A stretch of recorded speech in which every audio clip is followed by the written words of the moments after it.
Une société ou un groupe se définit entre autres par des rites ou des modes de fonctionnement communs.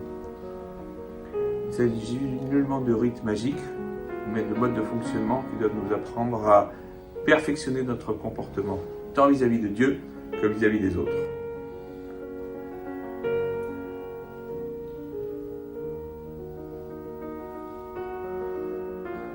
Nous allons lire cette semaine la parashat Shemini, qui englobe, entre autres, toutes les règles alimentaires de la cacheroute. La cacheroute, c'est quoi? Ce n'est pas, comme disait Manitou, ce qui cache la route, c'est quelque chose qui vient nous apprendre comment on se doit de consommer, quels sont les aliments qui sont propres. Cachère, ça veut dire qui est convenable.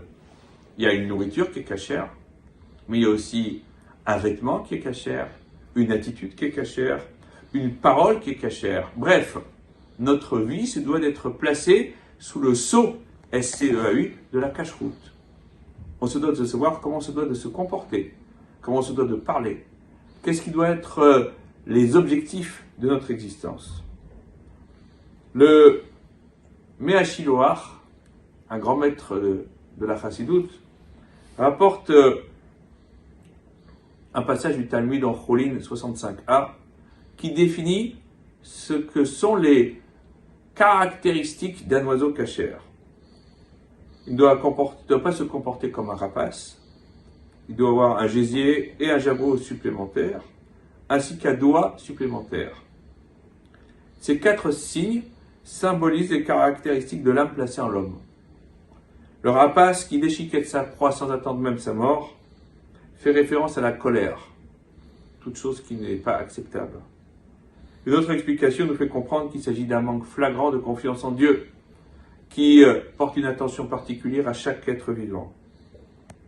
Le doigt supplémentaire nous montre la nécessité de poser toutes nos décisions avec pondération, comme le doigt qui indique le chemin.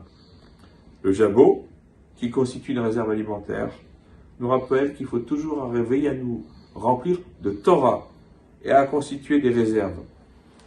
La symbolique des caractéristiques des animaux cachères nous montre qu'il ne s'agit pas d'un simple rite auquel on sacrifierait par mimétisme ou simple piété filiale, mais au-delà de toutes ces considérations, d'un mode de vie auquel nous aspirons et qui doit nous permettre de nous élever spirituellement afin de manger et de vivre de façon cachère. Shabbat Shalom.